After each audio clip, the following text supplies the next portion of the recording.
back, and if you just joined us, you're still on to Enterprise Morning, reaching you from Enterprise Television. Let's get to our conversation for today. The World Bank has described Nigeria's 2025 federal budget as overly ambitious, warning that the federal government may be forced to turn to the Central Bank of Nigeria's Ways and Means facility to finance likely revenue shortfalls. President Bola Ahmed Tinubu signed the 2025 Appropriation Act into law, approving a record budget of 54.99 trillion naira, the highest in Nigeria's history. The budget was raised from the initial proposed 49.7 trillion naira submitted to the National Assembly. Economists have expressed concerns about the budget's heavy reliance on debt servicing, which accounts for 14.32 trillion naira, and the potential inflationary effects of such expansive spending. The question here is the sustainability of the financing strategies that depend heavily on borrowing, especially given the country's existing debt obligations. The World Bank has also highlighted the need for Nigeria to increase its tax revenue and address tax evasion to ensure fiscal sustainability. In response, the federal government has indicated a shift towards enhancing domestic revenue generation through tax reforms and improved collection efficiency. This includes plans to increase the value-added tax and implement measures to curb tax evasion, aiming to create a more balanced and sustainable fiscal framework. We'll still have Innocent Adeloba. Thank you so very much, Innocent, for being here. My pleasure, Harry. Beautiful. So when Nigerians were still thinking that the economic burden is more than enough for us all, going by subsidy is gone, inflation, devaluation of the naira, and President Bola Ahmed Tinubu fulfilled his promise of widening the tax bracket and reducing economic scale for Nigerians. He is really leaving what he promised. But one would ask, of what economic sense is this really, knowing that the people that you hope to milk from do not even have any milk to themselves? Well, if you are talking of milking, I was surprised when I heard that a shop owner pays tax to the local government different from the POS they have in their shop. That POS machine has its own tax, different from the shop tax. So that tells you the extent of tax net this government has. So there was a time my elder brother sent me money to make payment from where I was standing. I think I wasn't with my ATM. So I asked him for a particular amount. As soon as he sent it, I checked. The amount had been taxed. The amount I just received has been taxed. So everywhere, if you recharge your whatever, if you buy credit units for your phone, whether for call or for data, tax is waiting for you. So, and an economy where people is seething. People are, what was that thing? That man who was killed in it. The legs of the government are on the neck of everybody. And breathing now is, just to breathe, we are afraid one day the air won't be systematically or politically taxed. The budget has made provision for, the assumptions are plenty. First of all is the amount of the budget. From 49.7 trillion, it was hiked to 54.99, which is as good as 55, if you're already at 0.99. Okay, now, the assumptions is that crude oil benchmark will be $75 per barrel. Nigeria projected 2.06 million barrels per day. The average exchange rate projected is 1,400 naira per dollar. The inflation rate is in double digits, 15%. Henry, when last did you change dollar for 1,400? It's like 1.8 sometime. It's flirting with 2,000. So I think the World Bank's lead economist to Nigeria, Mr. Alex Sinet, may be speaking some truth. I'm not a fan of World Bank. IMF. No. But on this, he may be speaking some truth. And another worry I have is we are an economy that is struggling. Why don't we cut our coat according to our size? Why project 13.8 trillion as budget deficit? Well, it has to be paid because... no, budget deficit means I have 2 million naira that can cater for my family in 6 months. But I take a loan of another 2 million so that my family can live on 4 million for 6 months. I will be owing 2 million. That's budget deficit.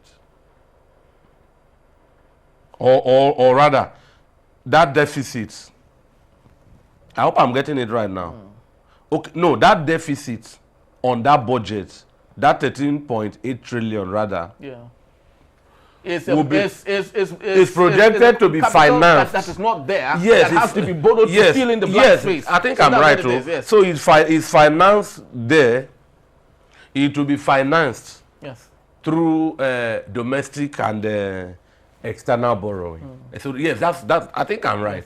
So if we don't have this, why are we already gearing to borrow?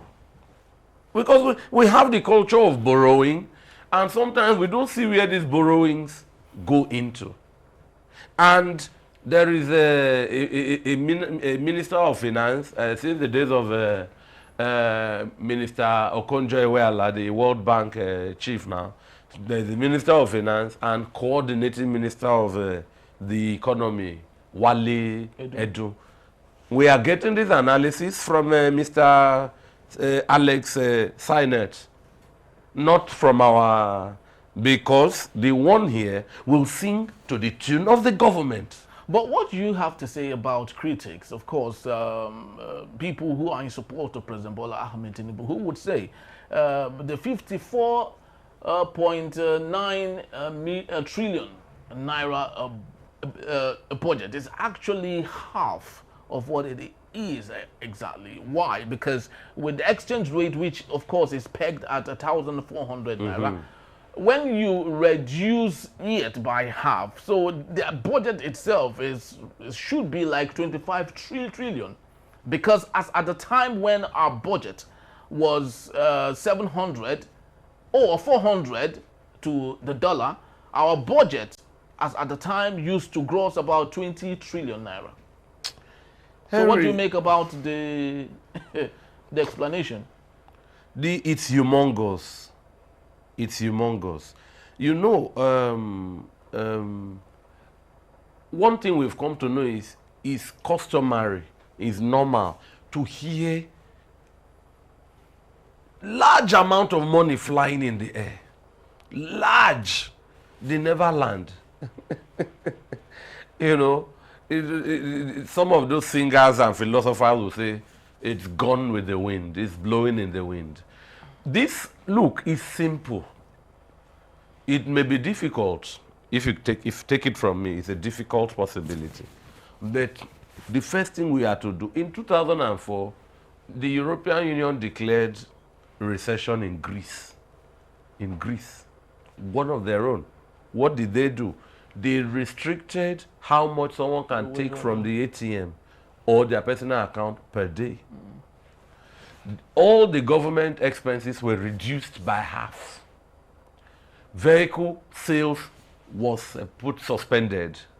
Spent with the immediate urgent needs within that window for a particular period.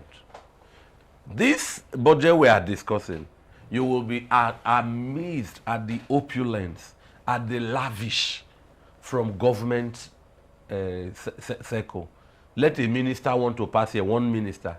We are looking we have budget deficit here. The minister's convoy is about 20 vehicles, fuel, all burning. How many vehicles can take a minister and his security entourage? A governor from Ebonyi, is going to, is driving to Oka. All the media apparatus, Punch, Guardian, Daily Trust, Tribune, Sun, Telegraph, and the TV houses are also resident or domiciled at the Oka government house. No, he will leave Abakaliki in his vehicle. There will be a bus carrying the press crew from Abakaliki to come and cover this event and back. Meanwhile, each of these media houses have their reps on ground. That could easily do it. You do it, and this send. thing is online. Help our budget to take off from this budget deficit and the rest. The entourage of politicians, they gulp a lot. We see it as just minute. A governor is traveling, a minister is traveling. It's even worse when a president is traveling. A president visits a densely populated place like Lagos. You will a 2-lane expressway, you will block one whole lane, meaning people can't travel that route that day. You know, and then you see a long retinue of entourage burning fuel and gas. You know, this budget is this stuff is a caution, is a warning. The government should spend within their means. I was going to say, if I were a governor, for instance, we would look inward. Why don't we practice mechanized farming? Why are there no tractors in our farm? Are there, do you know any one place where agro-processing is ongoing? Farmers harvest tomato and we are processing them in cans. Onions, mango, pineapple, cashew. Everything you are wearing, I'm wearing, are no more made here. We buy. And this puts Nigeria at an unfavorable balance of trade. And then we are writing a budget, we are crafting a budget and exceeding our limits and planning to borrow, as has become customary. But President Bola Ahmed Tinubu had always said that borrowing there's nothing wrong with borrowing, especially when you know where it is going to. But just like you did say the last time we were talking about on our newspapers, it's close to 24 months now. No Nigerian had seen anything tangible from the administration of President Bola Ahmed Tinubu, maybe except the doling out of rice that he does every now and then. And one would ask, of what economic importance is that? Do you think President Bola Ahmed Tinubu truly does understand the effect of what he is doing to Nigerians? Oh, well, I think President Bola Ahmed Tinubu effectively took off to succeed President Muhammadu Buhari. That was the first time ever in my life I saw a government distributing cash. You know, it's what people don't know is it makes Nigeria smack of a refugee setup. Distributing cash on what basis? Well, it's part of maybe alleviating poverty. Professor Oshimbajo went He did, to yes, town. with the trader money. You know, I've never seen that anywhere. Why don't you put this cash into structures that are permanent? President Tinubu is about 1 week or thereabout shy of his mid-term anniversary. And I ask, we have two wahala: food inflation and insecurity. Food inflation. I've not seen President Tinubu go to one state. I'm not talking Niger State. We have 36 states. Look at 35. And he commissioned tractor farming to tackle food inflation. I've not seen a governor, okay, if the president hadn't done it, I've not seen a governor done it for his state. I would like to. And say every inch of the land, you know, must be cultivated. Till it. Let's battle this hunger. I've not seen. But we can gather people, teach them computer on empty stomach, give them money Laptops. on empty stomach, let them sit in laptop. I don't know if a hungry man has clear vision to see anything on the laptop. You know, insecurity. I've not seen one. Okay, President Tinubu is back from his travel to France and the UK In his absence, Benue was a bloodbath. Plateau was a bloodbath. I hear Enugu, Akure, or Sokoto. I've not seen President Tinubu visit one of these places. I don't know who his advisors are. I don't know if those places, the same Benue, President Buhari said it on the over, he will not go there. He said it. The policeman he sent said he didn't go either because the governor was a drowning man on TV. Muftwang in Plateau, PDP, is struggling. I don't know if all of these will overwhelm him to defect into the APC. But Governor Samuel Ortom. No, Governor Alia is of the APC. So why is the president now finding it difficult to go have a sit down with his compatriot? But the same thing was with Governor Samuel Ortom. He was in the APC. And now? And for him, that they denied him that, he took a personal decision and went to the PDP if his own party cannot protect him.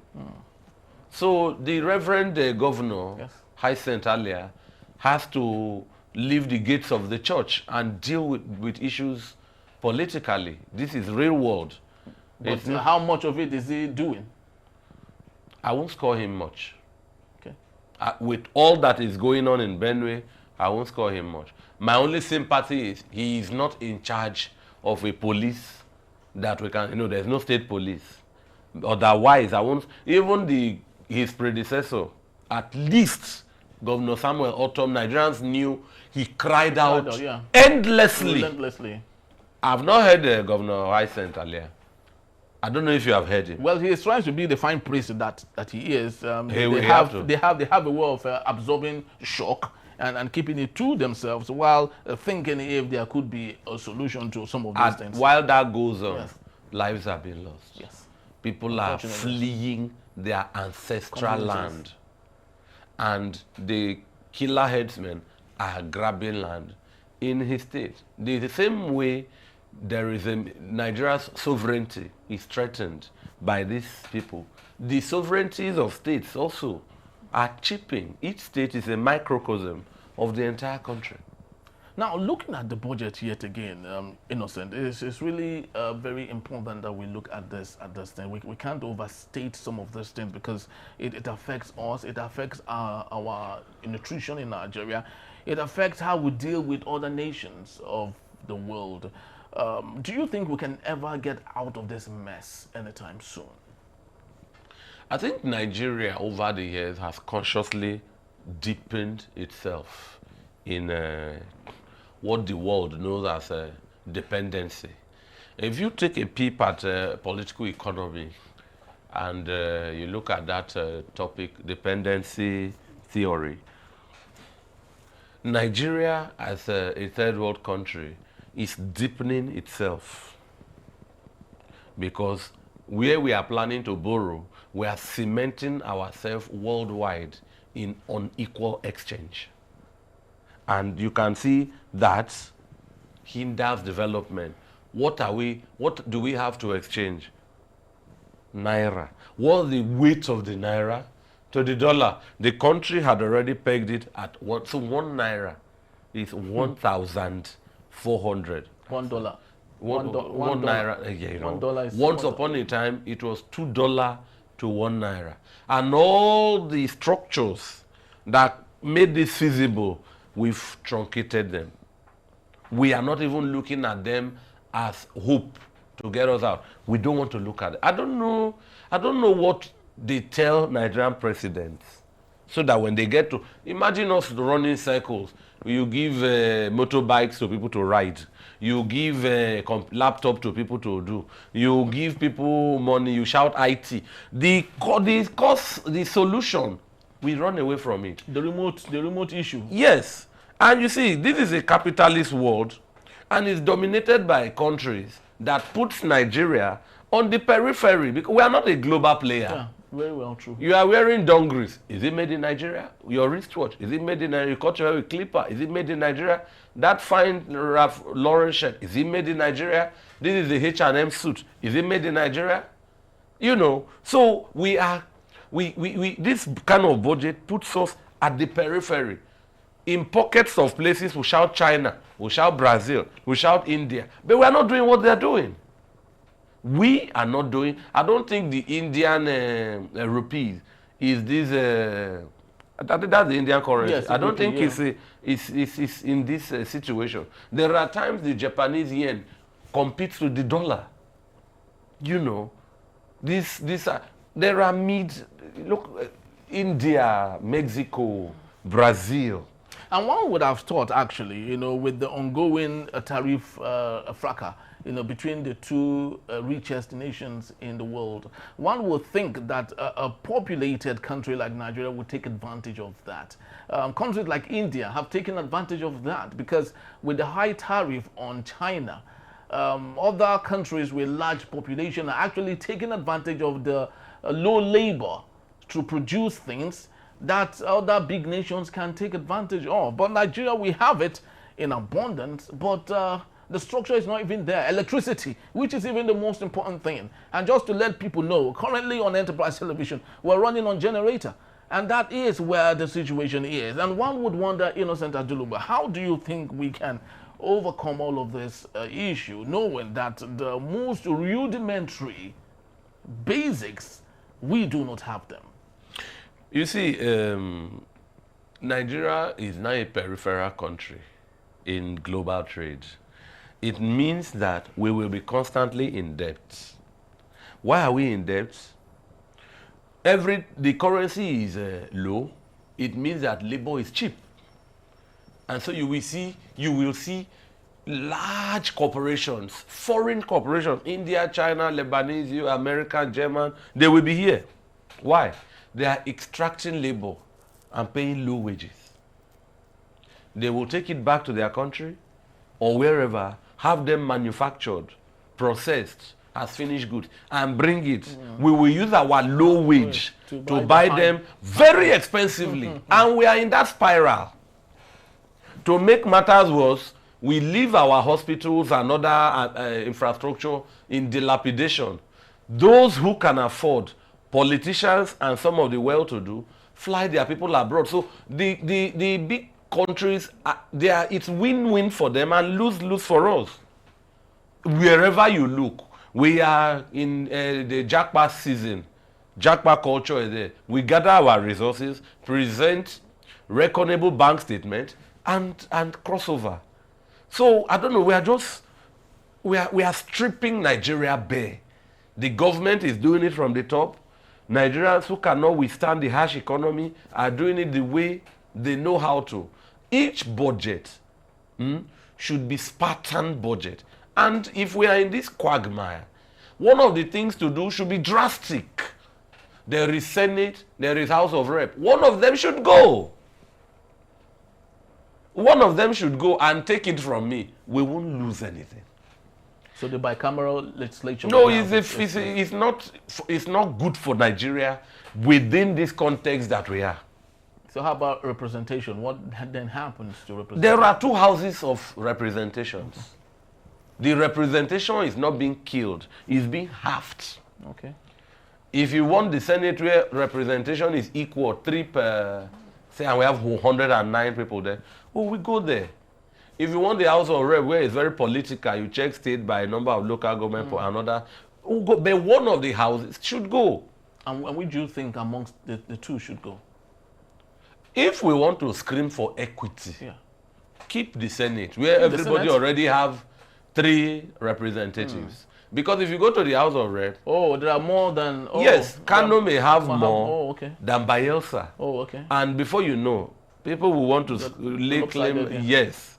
Secondly, you have a minister for education. He has his entourage, senior special advisor, drivers, cars. You have a minister of states for education. He also has the senior special advisor, and all of that. Each of them have fleets of vehicles. And we are running budget deficits.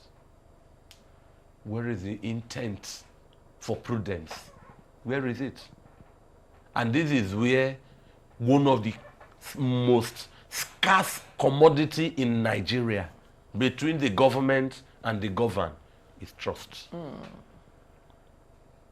Because as I would always say, elected politicians, their cronies, including high-ranking military, are living on islands of opulence.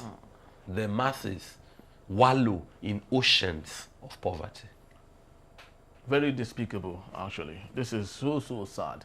And one would wonder, of all persons, we would have thought that President Bola Ahmed Tinubu was the answer to some of these things. So someone who actually came into, politics a very long time ago with the hope that he understands so much of some of these things and would do the necessary thing. And one is actually very surprised. Nigerians are very disappointed that we are not getting the answers that we want to. My last question, Innocent, just before we leave, is what do you think is the makeup? Maybe this could be a little bit of a digression here and there. Why do you think wealthy people who have more than enough, why do you think they find it very difficult to make good the opportunities they have to save the lives of people who do not have any? I'm using this. I would love you to use our president, Bola Ahmed Tinubu, as a reference here. Okay, well, I would say that it's down to association. Association of who Yes. and who exactly? I'll tell you. As you are now, if people like you, Nigerians abroad, are going for elections, I think when Trump won his election, one of the American elections, the one Joe Biden won, Okay. 7 Nigerians contested in the US and about 4 got elected, including one that was a student.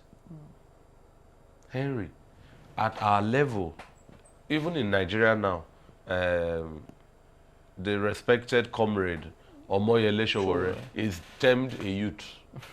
He's not... At above 50. No. Sowore maybe 52 Yeah, or above thereabout, early 50, 50. yes. Not age, he is not in the right association. The government is a big cult and you have to belong there. So does the cult necessitate their forgetfulness of corporate social responsibility to the people? It's a ridiculous anticlimax. It's a reversal. If you read Thomas Hobbes, he proposes the cult of the state. What does that mean? Popular sovereignty, the electoral power being residual with the masses to decide the fate of who represents them. That is where the cult lies. In Nigeria, it is the cult of the state versus the masses. And in such situation, Nigerians will perpetually be impoverished for years to come. I don't know, it will be miraculous for them to get out of it. As we speak now, President Muhammad Buhari said he cannot tar roads in the southeast. They didn't vote for him. Such comments are mundane, are pedestrian, are insensitive. That resources belongs to the government and it's for the citizens of the country, including those in the southeast. The same way now, we are in the government of President Bola Ahmed Tinubu. Kwara State just shouted about insurgency. Yeah. They are getting a lot of attention. Plateau State cries for years. They are from PDP, not APC. I mean, that's what is being alleged. So, the uniformity, the equity, the attention. So, when you are asking why this is like this, number 2, you want to go buy electoral form and go for your state house of assembly. Do you know how much is that for? In whichever party, that's where the cult lies. In whichever party. So it's even if we have a very a very new party that's just a day old. The only party I know without this hike, I was an undergraduate at UNILAG then, was the National Conscience Party. I used to buy Tell a lot, Daily, Domotunde and co. I used to read them a lot. And Gani Fayohimi SAN, who has been going to jail on Nigerians' behalf, offered himself as a presidential candidate and declared the forms for his party free. Did we go? We who are crying that we are oppressed. In fact, I think at the time I was among those who said, Gani made a mistake. He should have joined a normal party. That means, to me, in that age of early 20s, the national is not a normal party. And that's where we lack in political socialization in Nigeria, that if it is COP political party and the candidates campaigned convincing and credibly, if the masses vote there, that's where the cult of the state will count, and that person will emerge. That person will emerge. If the largest number is about majority. Well, unfortunately in Nigeria, it's no longer about the majority, it's about the umpire. If the umpire decides. If the umpire decides if the majority would count, then it would count. If the umpire decides that the majority is not significant, then it is not. And that is to show you it's not just about the majority cult, it's now the umpire cult that decides who gets there what. is a third cult. Yeah, of course. Because there is the cult of the masses, the cult of the state. Exactly. You have now added The umpire. Umpire cult. Yes. Who are the umpires? Well, we all know. We all know. All right, people, that's just about the time we have for today. We'd love to say thank you to you for making it a date. I'd love to believe you enjoyed our show just like I did right here. Thank you so very much, Innocent, for being here. Always a pleasure to be here. All right, people, we have to leave right now, and my producer is asking that I leave. Yes. So other things can, of course, come up on Enterprise Television. But please do well to visit us if you may. You can always find us at enterprisetvnews.com. You may equally like, comment, and follow us on all our social media platforms at Enterprise TV 7. My name is Henry Gwebike. Thank you for watching. We'll see you tomorrow, bright and early.